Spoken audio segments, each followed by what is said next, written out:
when I'm chasing sleep. Everybody's worried about me. In too deep. You say I'm in too deep. And it's been 2 years, I miss my home. But there's a fire burning in my bones. Still believe, yeah, I still believe. And all those things I didn't say, wrecking balls inside my brain. I will scream, I'm loud tonight. Can you hear my Joy 99.7 FM. Good evening to you. It's another Tuesday evening and we are live on Joy 99.7 FM. Welcome to Geek Squad with your girl Adobea Biritwum. Geek Squad is brought to you by MTN. MTN, everywhere you go. We are in that space that a lot has been happening about elections, campaigns, so many things happening. And for us on Geek Squad, last week we started a conversation evaluating the different promises that have been made concerning digitalization. This week we are going to continue our conversation because last week we could not finish everything we wanted to discuss.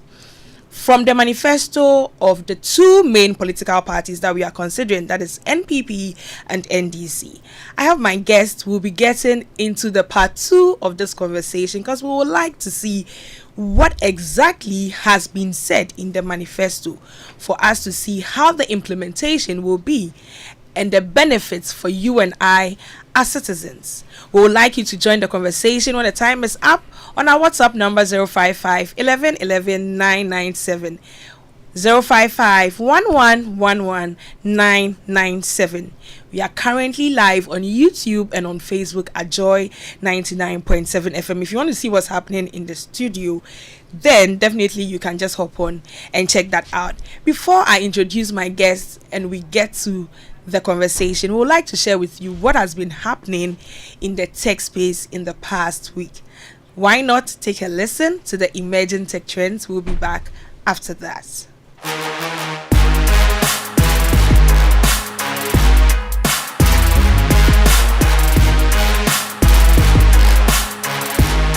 Good evening to you. Welcome to Emerging Tech Trends on Joy Geek Squad. My name is Sheila Sechi. In this week's trends, Google Meet's automatic framing feature is now accessible to all users. Threads algorithm will focus more on the people you follow. WhatsApp will soon transcribe your voice messages. And finally, Meta's Messenger app to get HD video calling feature and more. Now, let's settle for the details.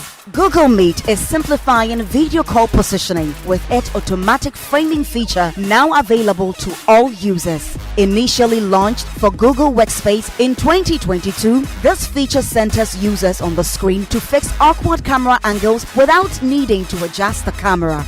Threads is shifting its ranking system to prioritize posts from accounts you follow, reducing recommended content from others. Threads head Adam Masari announced the change, which takes effect immediately amid growing interest in Blue Sky.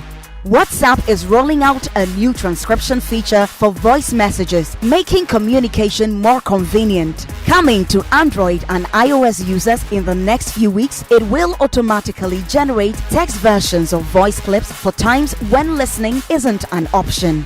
And finally, Meta is upgrading its Messenger app with HD video calling and noise suppression, along with new AI backgrounds. HD video calling is on by default for Wi-Fi and can be enabled for cellular data in the call settings menu.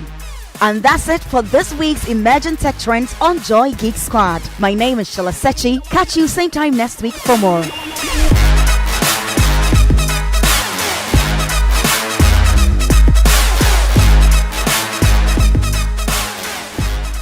Welcome back. This is Geek Squad with your girl Adobea Biritwum. If you're just joining us, we are having a conversation tonight about the different political promises that have been made concerning digitalization in Ghana.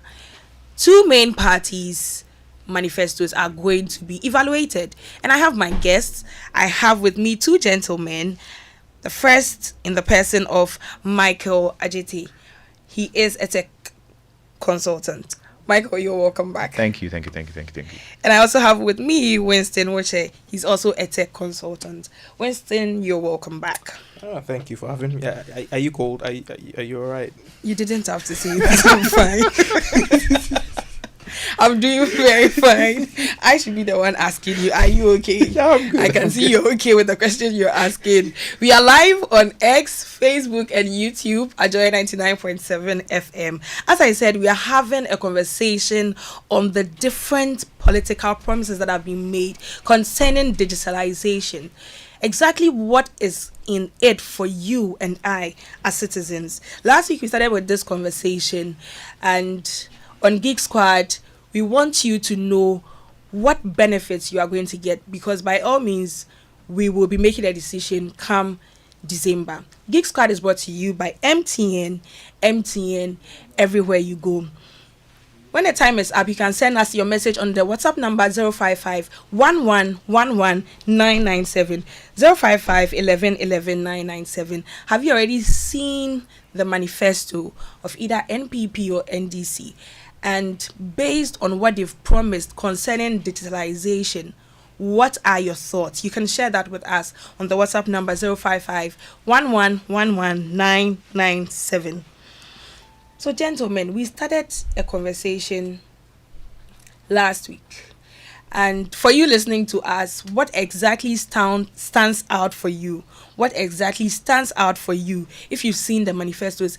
This is mainly linked to the tech promises that are in there, things relating to tech. What stands out for you? You can send us your response to the WhatsApp number 055 1111 997. Winston, Michael, we started a conversation last week, and I think there were quite a number of things that we could not really touch on because we have a long list of different promises that have been made. We were able to touch on the training that is going to be done, 1 million youth. This is mainly from the MPP's manifesto, and we also touched on the different AI labs that they said they were going to build for research. Today, I think I want us to, in a way, do it side by side, comparing it to NDC and some of the things. I think I saw an article that it would be good for us to just put them side by side and check and see how best we can evaluate it's in there and how we all can benefit should we have any implementation done by any of the parties should they come into power. So what I'm going to start with today is, I'm first going to read that of the MPP and then I'll read that of the NDC. So MPP, for them, one of the things they said they aim to fully digitize government services, creating a more transparent, efficient, and accessible public sector. Initiatives include e-payments for government services, digital IDs, and blockchain integration for public records. This is on the... So this is basically what they have said. And then for that of NDC, it's also something related, talking about improving the e-governance by expanding digital access to public services. So it's basically the same thing. We can just look at that in general. E-government or e-governance, the services that they are going to provide in terms of IDs, e-payments, so public spaces, the services, more or less, including more tech things. Your thoughts? I'll start first with you, Michael, because of the face I'm seeing. I actually wanted to hear Winston's thoughts first because I'm still loading mine. You're loading yours. Mm-hmm. So, Winston, will you start?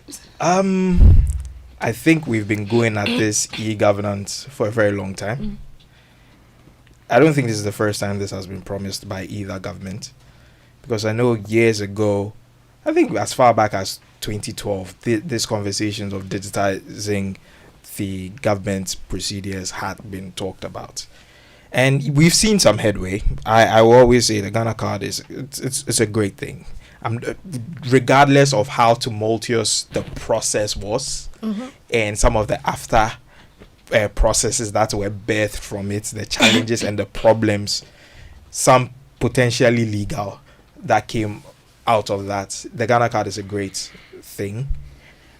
But the truth is, I feel like if we're truly going to do this digitization thing of all government services, it shouldn't be taking 4 years. It should. These promises, if I'm not mistaken, they were made.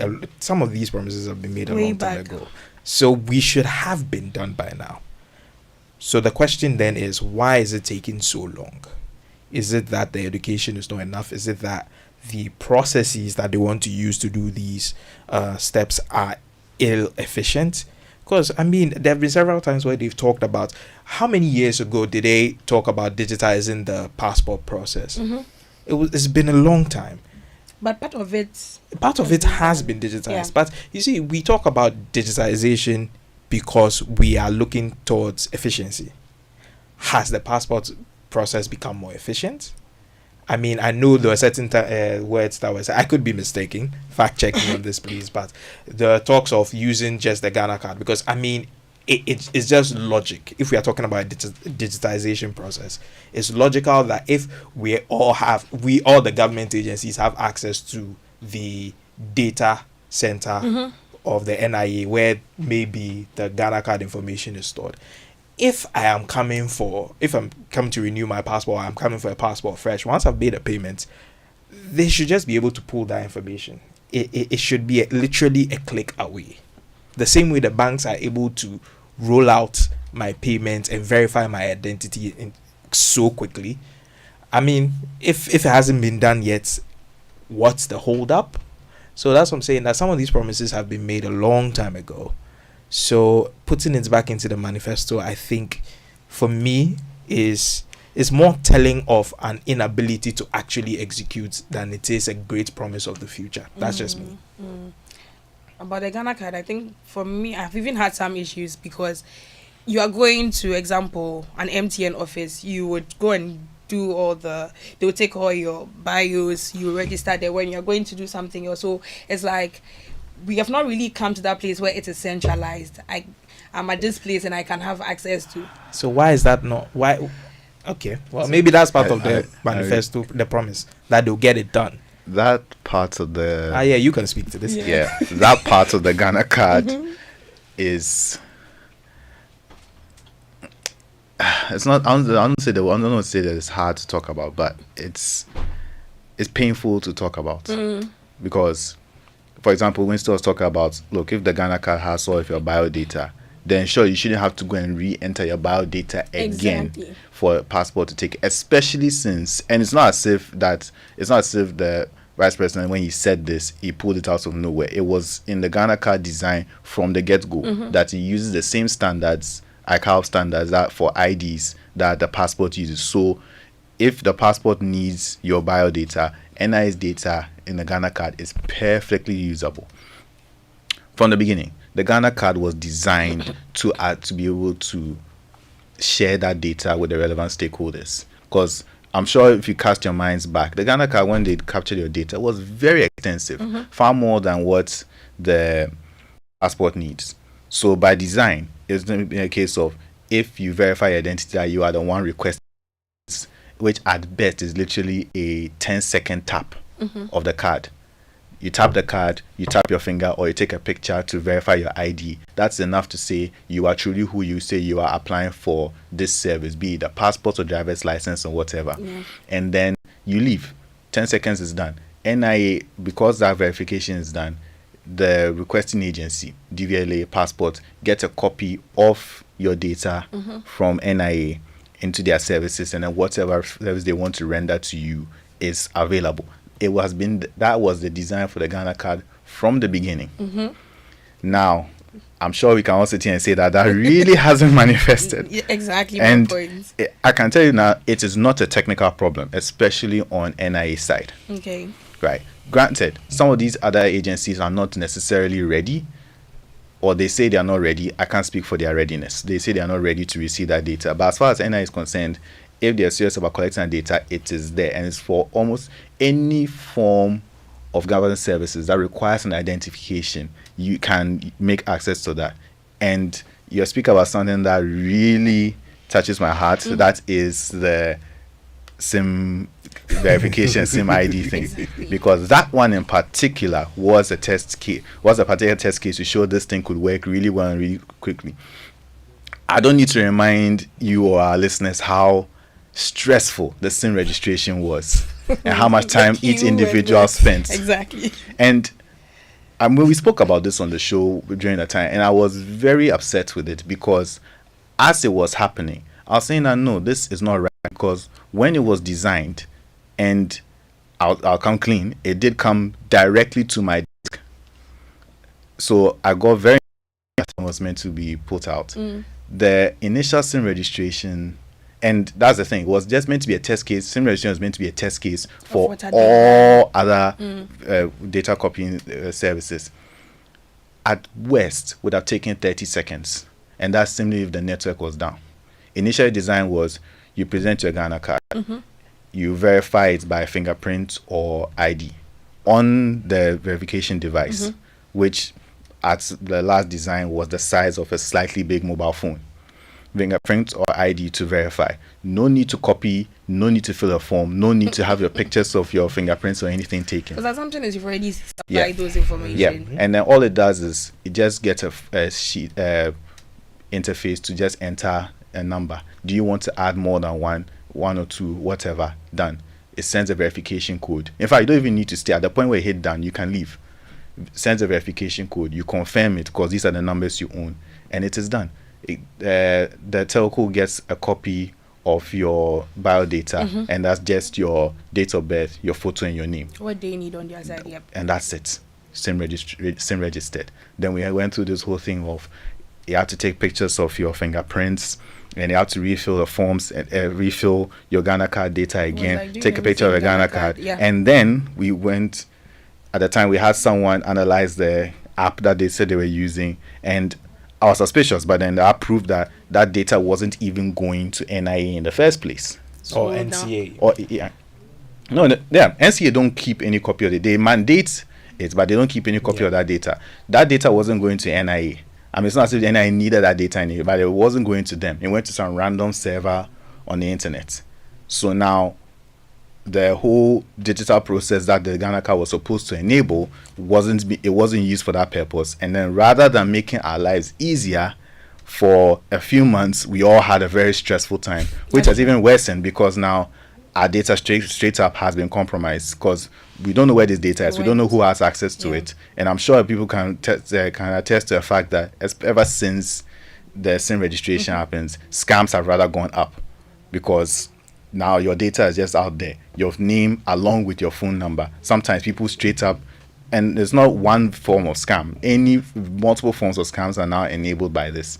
This is the opposite of what a digitalization system is supposed to do. This is the opposite of what the Ghana card is supposed to do, because it's literally supposed to make your life and your access to public services easier. In theory, if you have your Ghana card, you don't need any other form of ID in the country to receive any service. Yes, that was the idea. That was in it from the beginning. You don't have your driver's license, but your driver's license information is tied to your Ghana card. Yeah. I mean, they've done it with national health insurance. Yeah, they've done it tied it with national health. That's fine. It's now in the Ghana card.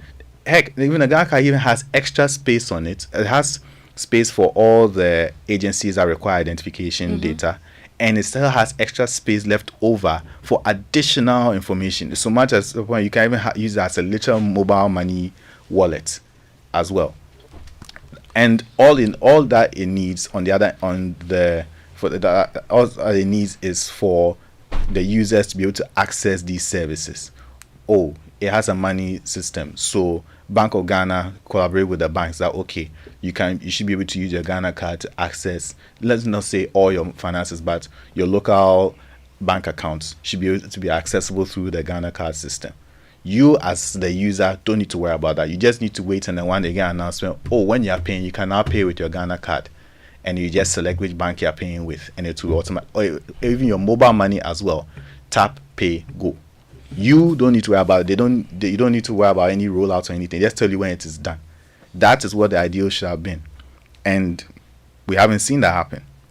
Now, then NDC were talking about increasing access, which is fair. because another thing with digitalization is one thing to have something like the Ghana card to access these services, but then if you go to a terminal or a place where the services are supposed to be rendered and there's no working device for you to access that service, then it's dead from the beginning. Talking about that, I think there was something up when it came to company registration, and sometimes the site for that, you'll be told, oh, you can do certain things online, but even accessing the site to do the things becomes a difficulty. I hate to be the one to say this, but sometimes accessing a Ghanaian government website is the most. It's just not the best experience. Sometimes the user experience on some of these websites is not the best. But back to this entire digitalization thing, I think, like we said last week, ideally when it comes to the tech space, the government should be focused on legal frameworks and creating an enabling environment. These challenges may actually be because some of these government agencies do not share information. So should we focus on that? Maybe that's what they mean by the access, or maybe that's what they mean by digitizing the entire process, because digitalization does require a certain handshake and handover of information across multiple bodies. If that's what it is, cool. But yeah, we did. Because looking at what we have in place and what they are also looking at doing, it's more or less enhancing some of the things, especially in the government sectors, because people are okay working with other companies which are private companies, but like you just give the example of the website. If it has to do with government websites here in Ghana, if you're not careful, you be there, you see an option, contact support, you contact support, and you will not get anything coming out of that. So but look, it comes back down to what you spoke about last week. Like, is your framework in place? Have you created an enabling environment for these things to happen? I recall years ago, granted it's a very old story, but it does illustrate the problem, where I was at NIA, and on a whim, the person I was with just saw that one of their flyers had the NIA website on it, and then opened it up, and they immediately called me, like, come and see this thing. And the site had been defaced with adult material. And I was like, that's not right. So I opened it up on desktop, and on desktop it was a normal site. When you viewed it on a mobile device, fully adult material. And there was no means of reporting it, just because of the fact that we had NIA was able to tell them that, oh, this is what is happening on your website. And then within 30 minutes, they took the entire site down. And then it took an hour or so for it to come back. But then if you went there, what then? And this is not the first, and this was, let's say, give or take, 12 years ago. No, sorry, the 12 years is too long. Let's say it'll take 8 years ago. Okay. Right. Even more recently, if some of you may recall, when the PPA website, it wasn't even defaced, but whoever developed the website had put in some very questionable information as well that was completely unrelated to the PPA. But then he had formatted it perfectly within the PPA website, and then it took several days for that person to realize that, for the PPA to realize that, this website does not reflect us or what you're supposed to be talking about, for it to be taken down. And these are reputational things that you can't take days, you can't take hours. These are things that should happen on a minimum basis. Let's give them the benefit of the doubt. They said they are promising us that they will do it. So, them. So what's in it for us? We will benefit when we have these. I mean, the benefit is efficiency. Ideally, you are digitizing the process so that you don't have to spend your entire day at DVLA just to get a driver's license. Yeah. You don't have to spend months chasing. You should be able to find the information for certain things instantly and quickly. Right now, if a key example, you want to import something and you have to pay duty, you don't even know where to start. Then you start finding a clearing agent to see if they can walk you through it. But meanwhile, you just want to know, how much am I going to pay to import this vehicle or whatever. There used to be a calculator online, and that only worked up to a point. It's gone now. Like, just even easy access to information is a good start, and then we can build on from there. That is definitely through easy access to information, especially when it comes to the government sectors. The next thing I want us to talk about, I know we touched a bit on it last week, that has to do with digital education. I want us to talk about it because there's an aspect to which that the NEC indicated from their manifesto. They spoke about incorporating ICT into their educational curriculum. What are the thoughts on that? Why are you shaking your head? How is this a promise today? I thought ICT. I when I was in SHS, ICT was part of.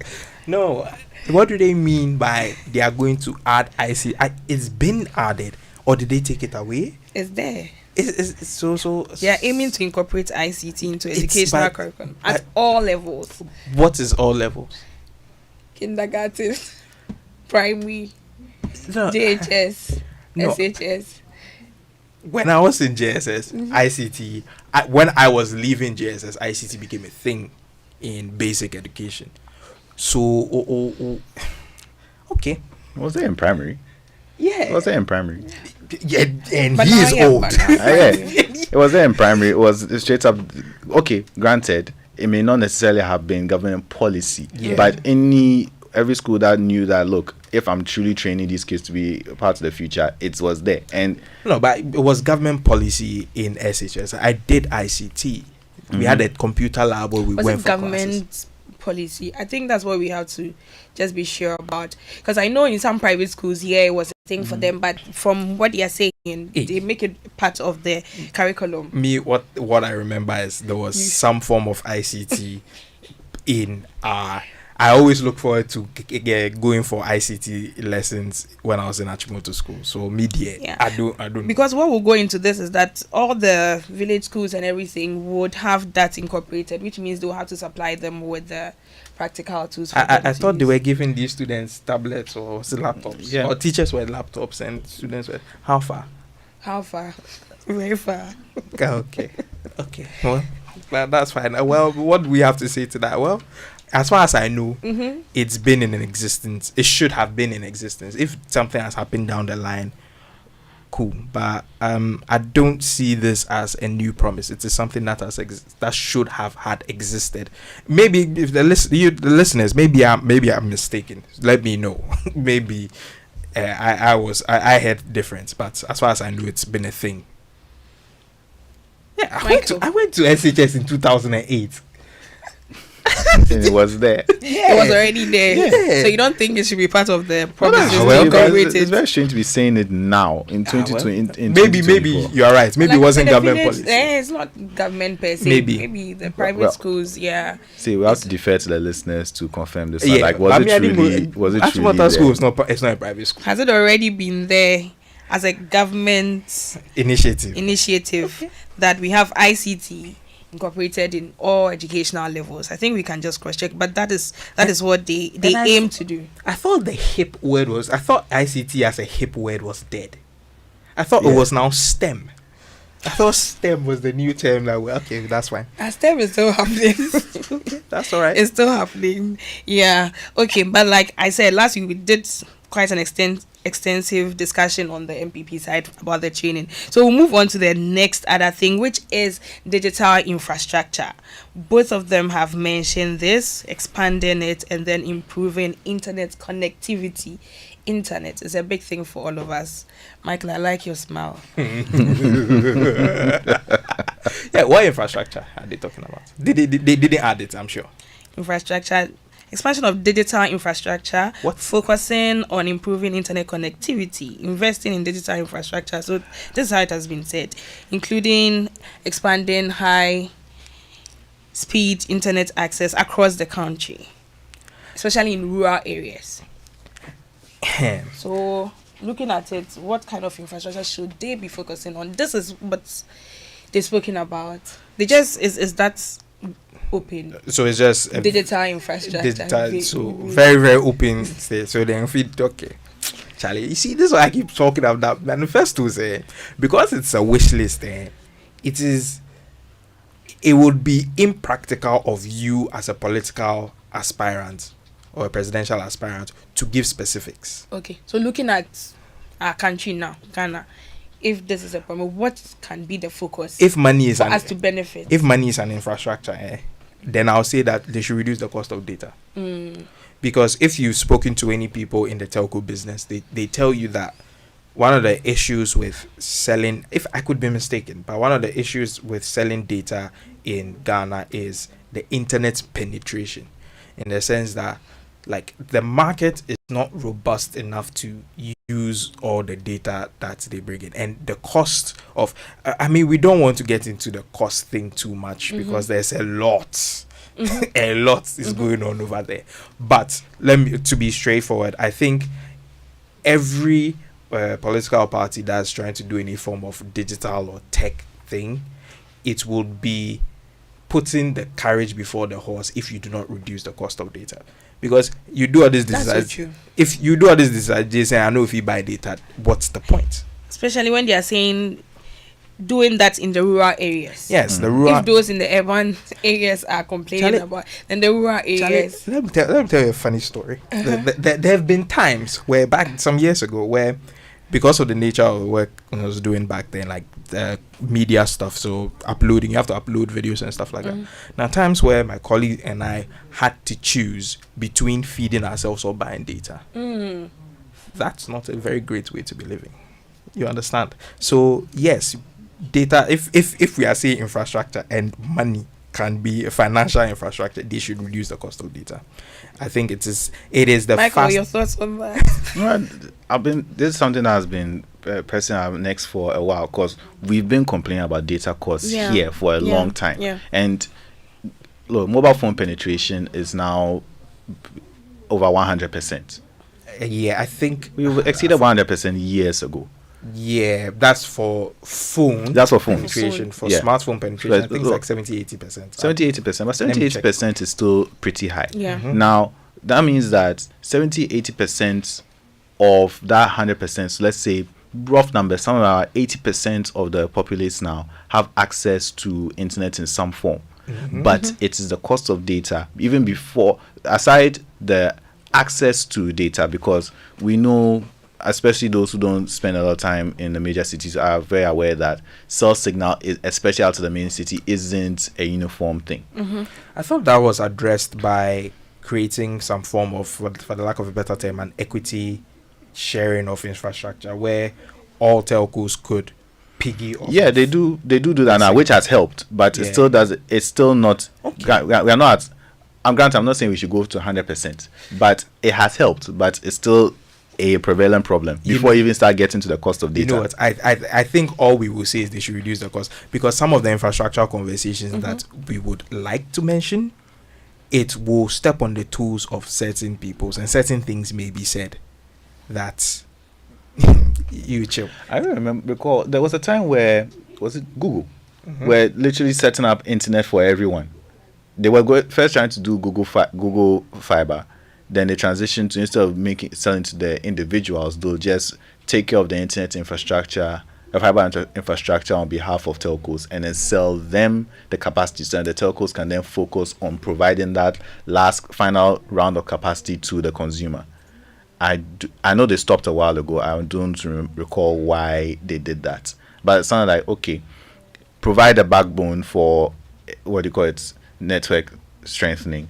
Either you give the telcos extra incentive, allow them to reduce their cost for data, so that they can spend more energy spreading that data around, and then more people get access to it, and the more people that use it, then the further the cost goes down. And then before you realize it, everyone is starting to make more and more use of data services of their own volition, because now the access is easier and cheaper. And with that, that was right. So I just checked.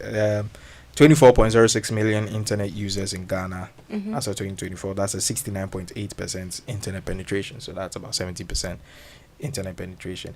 The issue with internet penetration and why it affects digitalization is that if I am aware of the presence of the internet, but I can't do much with it because of the cost of data. Like there are times where, I mean, many people have experienced this, where they send a WhatsApp video or something, and then the people in the group are like, hey, it's too big. Or they watch the video and say, give me back my data.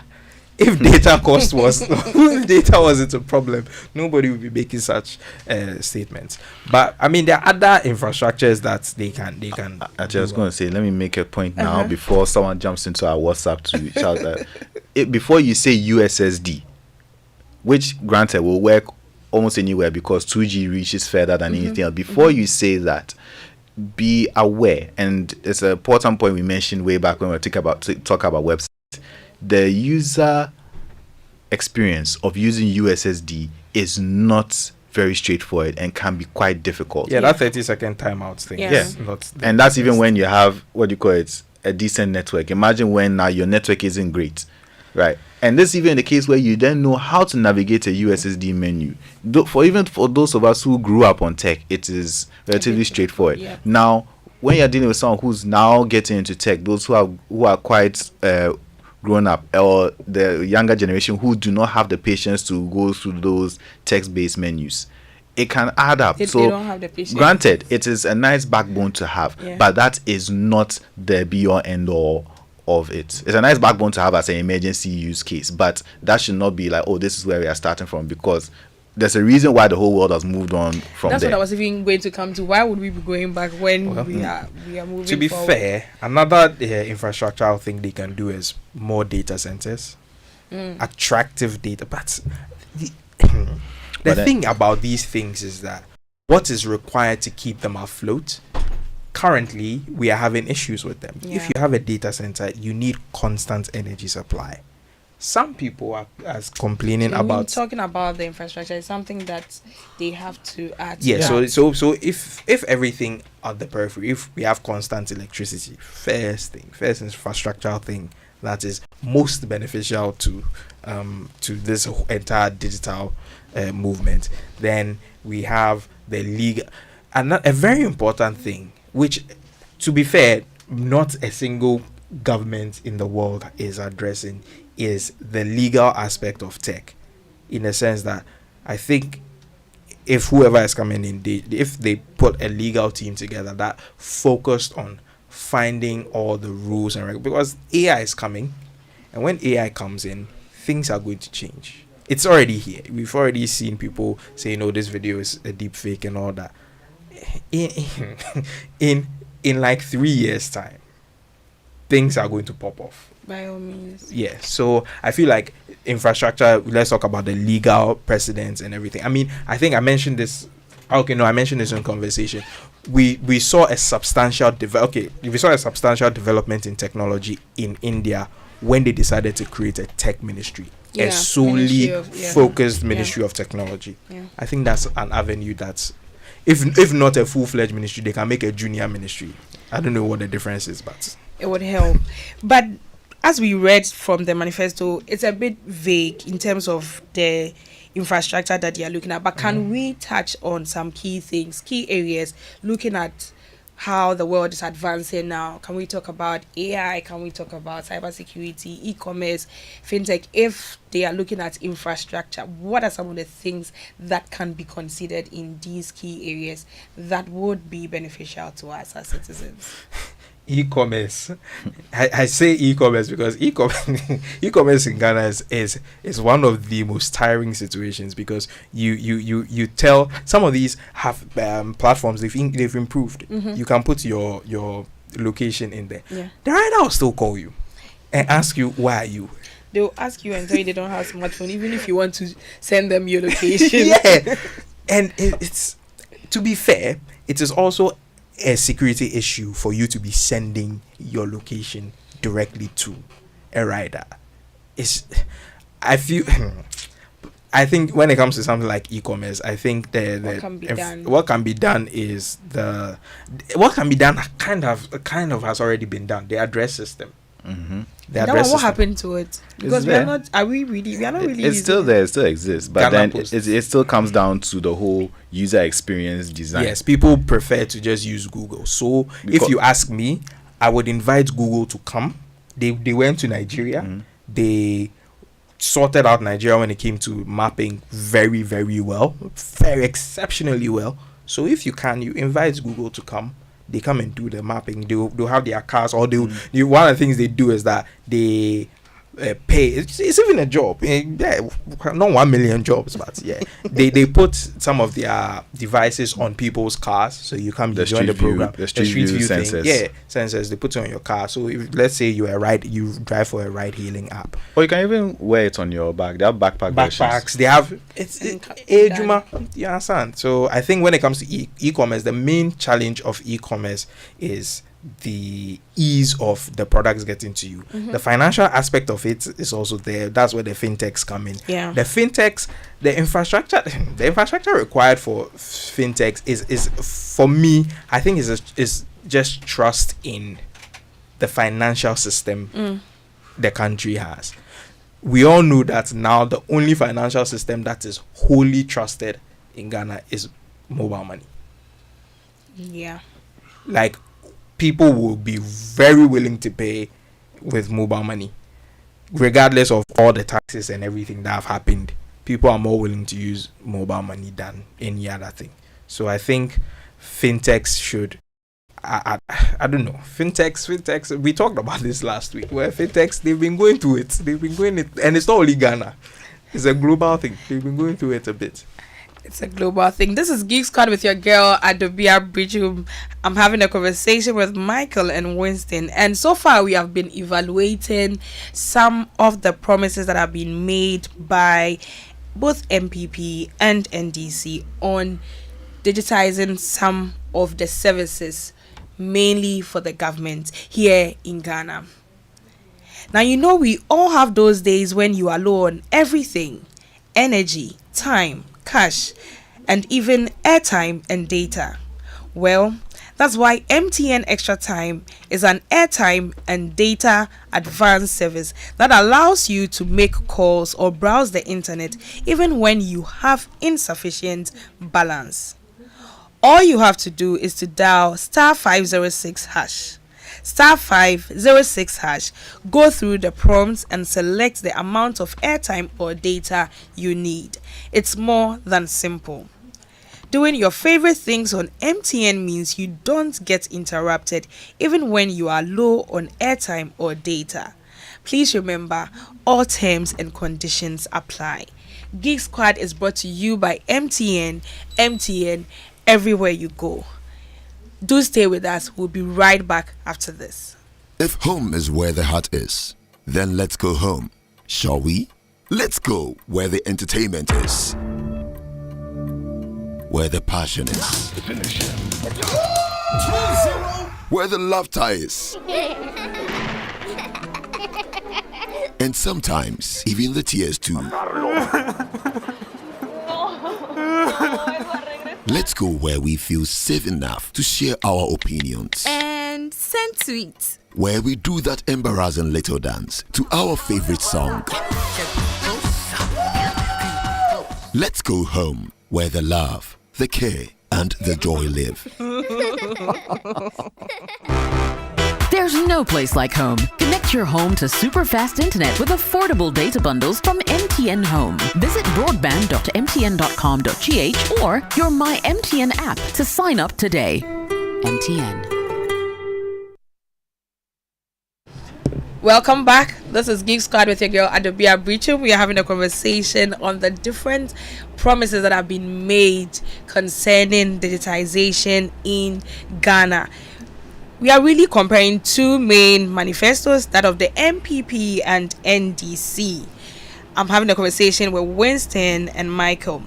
And so far we have looked at the digital education. We've also looked at the government services and the digital infrastructure. If you're joining us, you can send us your message on the WhatsApp number 055 1111 997. 055 1111 997. Also, we'll be opening the phone lines. You can reach us on the number 0302 216 541 0302 216 541 if you have any thoughts that you would like to share with us based on the discussions that we have had so far, or you've read something in the manifesto and you have a thought on that. You can call in and share your thoughts with us. I want to talk a bit about cyber security. I've seen that it's in both of the manifestos. So for NPP, they are talking about the importance of cyber security and what they are looking at doing, protecting our critical infrastructure and promoting also the digital safety awareness. NDC is also talking about a similar thing, implementing stronger legal frameworks in terms of cyber security. Can we talk about the current state and then looking at the promises? What are our thoughts on it? I mean, I'm glad that they are both taking it seriously and looking at more implementing laws, but that means that they are making a promise to really keep pace with what is happening with technology, which, let's be honest, it's a very difficult thing. The only worldwide, the only national government body that has really done a good job of it so far is the EU Parliament. But beyond even and it's not as if we have not seen precedent for it. That means that they are making promises to be able to educate themselves with what is happening in technology and be able to make solid, sensible laws pertaining to that. I wish them the best. Cyber security, I think it's more of a personal thing. No, but there have to be some frameworks and legalese to help guide the entire. Like, for instance, if you use someone's information for something and you are arrested, there needs to be charges and stuff like that. But if you ask me, the crux of cybersecurity is largely a very personal responsibility, because at the end of the day, you need to learn when to offer your information and when to. No, but take for example the revenge porn. So those are legal. Yeah, that one. I think those laws already exist. Yeah, they do exist. Yes. Yeah. And those ones are very good and very solid examples. Yeah. But then some of these, there are other laws too that do exist that need, let's say, they need a stronger. But one thing that I'm sure, if I mention, a lot of listeners will recall, is the data protection. Sometimes you're sitting there, you just get registered onto text messages or services. I did not sign up for any of these. That is one of the most annoying things. And the worst ones are the ones that when I sign out of it, they still take my money. I'm like, yes. One has encountered that before. She was so pissed. Like, why do you end up? And those are the things that the Data Protection Agency, there should be a point where they shouldn't have to wait for us to report these things to them. They should be able to go after them. Look, you are, using people's data without their permission, and at worst making money off it. And they should be able to punish the people doing those things, or at least get them to stop. Right, they need more teeth for these things. So at least we are in sort of a good space, but there are certain things that can be done to improve things. This is Geek Squad with your girl Adobea Biritwum. We're having a conversation on evaluating some of the promises that have been made concerning digitalization in Ghana. At this point, we will take the quick tech fixes. We'll be right back after that.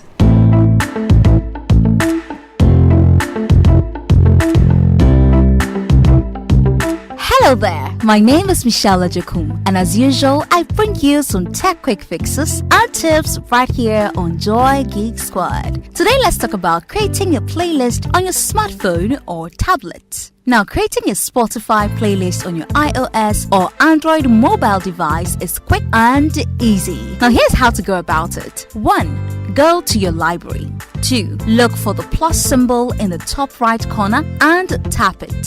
3. Enter a name for your playlist in the dialog box and tap Create. 4. Tap the Add Songs button to search for artist or tracks. 5. When you find the song you like, tap the plus symbol next to it to include it. And that's it. Your personalized playlist is ready to enjoy. Welcome back. This is Geek Squad with your girl Adobea Biritwum. I'm having a conversation with Winston and Michael, and so far we've been evaluating the different promises that have been made by MPP and NDC, mainly concerning technology, digitalization. That's what we are looking at. You can send us your message on the WhatsApp number 055-1111-997. So far, based on what we've discussed from the manifesto. There's just one last thing that I want us to touch on. This has to do with digital entrepreneurship. Talking about innovation, entrepreneurship, helping startups, giving them funds from the government. Winston, your thoughts? I think it's a terrible idea. Why? Okay, no, it's not. I'm being an extremist. Relax. Let me relax. Let me take a step back. I take that back.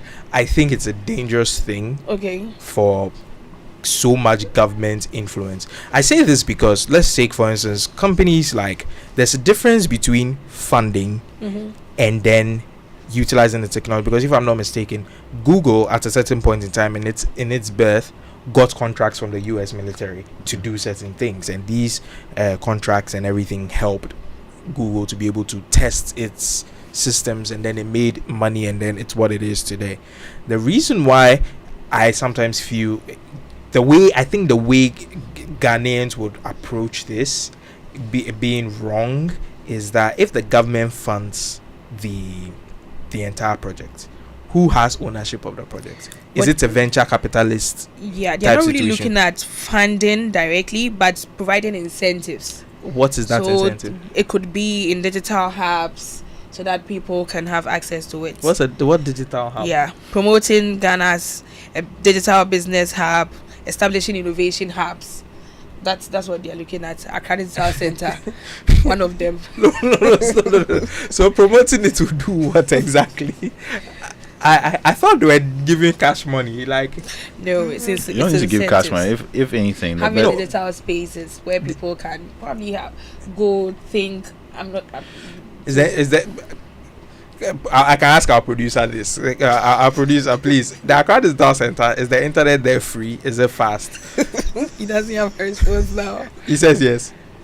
You are saying that yes. Not very convincing. It's not very convincing, but okay.